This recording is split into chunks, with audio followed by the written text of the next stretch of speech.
बिस्मिल्लाहिर्रहमानिर्रहीम। अस्सलाम वालेकुम आप सबको।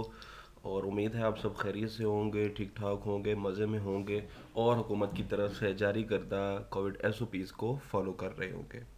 जैसे कि आप जानते हैं कि हमारा जो है बेसिक इंग्लिश स्पीकिंग कोर्स जारी है और एक दो दिन के अंदर ब्रेक ली थी, उसके दौरान हमने दूसरी वीडियोस अपलोड की।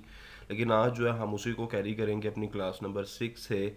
और आपको पता है कि हमने अपनी रिसेंट क्लास में जो है वो प्रेजेंट टेंस जो है वो पढ़ा था। तो आइए आज उसी को कैरी करते हैं और देखते हैं कि आज हमने कौन सा टेंस पढ़ना है और उस टेंस का हमारा क्या स्ट्रक्चर होगा। So let's move on. Past indefinite tense. आपने पिछली क्लास में प्रेजेंट का टेंस पढ़ा। इस वाले लेक्चर में आप पास्ट इंडेफिनिट टेंस पढ़ेंगे। जैसे सबसे पहले इसमें भी सिंपल सेंटेंस है, तो सिंपल में आपने स्ट्रक्चर जो है वो पहले सब्जेक्ट को रखना है और इसमें आपने जो एक मेन चेंज करना है प्रेजेंट से, वो करना है आपने यहाँ सेकंड वर्ब पुट। आपने यहाँ सब्जेक्ट के बाद वर्ब की सेकंड फॉर्म पुट करनी है और उसके बाद आपका ऑब्जेक्ट आएगा। For example they did well, I ate an apple. इसमें सब्जेक्ट जो कोई भी होगा, आइदर ही शी इट और they you I etcetera. Negative बनाने के लिए आपने क्या करना है कि आपका सब्जेक्ट पहले और डिड नॉट का इजाफा करेंगे और डिड नॉट के बाद फर्स्ट वर्ब आएगा। फर्स्ट वर्ब इसलिए आएगा कि did itself is the second form of do. इसलिए हमारे पास जब सेकंड फॉर्म पहले इस्तेमाल हो गई है तो हम इसमें फिर फर्स्ट फॉर्म का इस्तेमाल करेंगे एज मेन वर्ब और फिर एंड पे हमारा ऑब्जेक्ट। इसमें भी आपने ये देखना है कि डिड जो है वो सब सब्जेक्ट के साथ लग जाएगा। देखें जैसे I we you they he she it name आएगा कोई, तो हमने सबके साथ ही डिड नॉट लगाना है। Did not plus first form, तो ये आपका पास्ट इंडेफिनिट का नेगेटिव टेंस बनेगा। फिर आएगा हमारे पास पास्ट इंडेफिनिट का इंट्रोगेटिव। कि हमने पास्ट इंडेफिनिट का अगर इंट्रोगेटिव बनाना है तो हम क्या करेंगे, तो as you all know that we have to put our helping verb before the subject. तो इसमें हमारा हेल्पिंग वर्ब था डिड, तो did plus subject plus first verb plus object और फिर question mark. Like did he say this to his boss, did I wrote a letter for advertisement. So आप अपना did जो है वो सब्जेक्ट से पहले ले आएंगे, फॉर्म इधर भी फर्स्ट रहेगी जस्ट बिकॉज ऑफ डिड। तो इस तरह से आपका पास्ट इंडेफिनिट टेंस का स्ट्रक्चर पूरा होगा। फिर बारी आएगी पास्ट कॉन्टिन्यूस टेंस की। पास्ट कॉन्टिन्यूस टेंस में अगर आपको याद हो प्रीवियस लेक्चर जो कि प्रेजेंट कॉन्टिन्यूस टेंस के रिलेटेड था, तो उसमें हमने इस्तेमाल किए थे helping verb is am are. एक चीज़ आपको तब भी बताई थी कि कॉन्टिन्यूस का टेंस जिधर भी होगा you have to put I N G verb. I N G verb means first form of verb plus I N G and that makes I N G verb. और जब आपने पास्ट कॉन्टिन्यूस का tense लिखना है तो उसमें आप क्या करेंगे कि you just only have to change is am are into was and were. Was और वर का आपको जो डिफरेंस है वो आपको पता है कि कैसे हैं।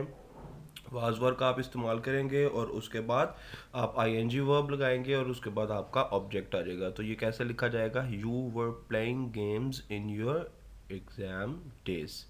You were playing games in your exam days, were और आगे I N G. He was eating, was और फिर आई एन जी। और नेगेटिव बनाने के लिए हमने क्या करना है, we only have to put was were plus not and then I N G verb. तो ये क्या बनेगा, they were not allowing, were not plus I N G form, allow से allowing their child for party. तो ये past continuous का negative tense बनेगा। For interrogative, we simply have to put our helping verbs before the subject, and in past continuous tense, our helping verbs are was और were. हम उसको ले आएंगे subject से पहले, फॉर्म हमारी भी इधर कॉन्टिन्यूस में आईएनजी रहेगी और एंड पे हमने क्वेश्चन मार्क पुट करना है। सो हमारा सेंटेंस क्या बनेगा, was he going to university, were they coming on wedding ceremony. ठीक है, एंड पे क्वेश्चन मार्क का भी आपने ख्याल रखना है। कॉन्टिन्यूस के बाद हमारे पास टेंस आता है परफेक्ट का। जैसे आपने ये चीज़ याद रखनी है कि that you have to put I N G verb in continuous tense. आपने परफेक्ट में ये चीज़ याद रखनी है कि परफेक्ट के टेंस में आपने हमेशा थर्ड वर्ब पुट करना है। वो कैसे हम लिखेंगे, प्रेजेंट में क्या था, प्रेजेंट में था हैज़ और हैव, और अब हमारे पास पास्ट है तो पास्ट में हम लिखेंगे हैड। तो इसलिए बन जाएगा हमारे पास she had done her work. Had has have की जगह हमारे पास हैड आ गया और वर्ब जो है वो हमारा थर्ड हो जाएगा, तो done, do, did, done. Negative बनाने के लिए सिंपली हैड के बाद नॉट पुट करेंगे तो वो बन जाएगा had not plus third verb plus object. तो इसकी एग्जांपल कैसे लिखेंगे हम, he had not written any novel. और इसका इंट्रोगेटिव बनाने के लिए पास्ट परफेक्ट का, जैसे मैंने पहले भी बताया कि हेल्पिंग वर्ब जस्ट सब्जेक्ट से पहले आएगा, तो ये बन जाएगा had plus subject plus third verb plus object and at the end question mark. Had they taken the coffee और हैड आई प्लेड वेल। ये था आपका past perfect tense. And for past perfect continuous tense what we have to do, we need to do this. Simple. Subject plus had been. Been for perfect means third form. Be was been. Third form आ गई been में, आगे continuous है तो ing verb plus object और since और for. तो ये हमारा क्या बनेगा, they had been waiting for us since morning.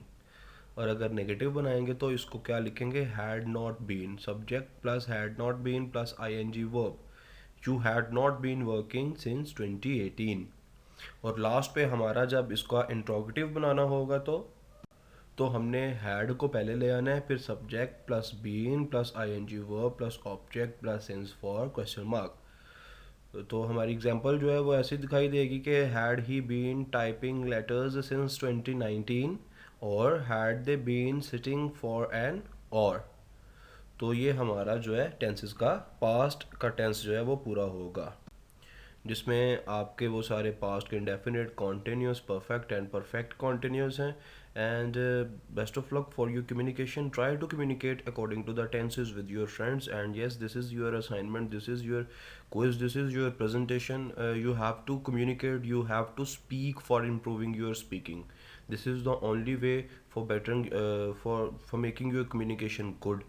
अगर आप स्पीकिंग अच्छी करना चाहते हैं तो एक काम जो है वो करना शुरू कर दें, अगर नहीं किया हुआ तो आज से शुरू कर दें, और वो है बोलना, स्पीकिंग शुरू कर दें एंड इन इंग्लिश बोलना शुरू कर दें। इंशाल्लाह वन डे आप एक दिन अच्छी स्पीकिंग करने लग जाएंगे। अल्लाह हाफिज़। इंशाल्लाह अगली वीडियो में आपको एक मज़ीद अपनी क्लास 7 के साथ मिलेंगे। दुआओं में याद रखिएगा। अल्लाह ताला आप सबको कामयाब करे।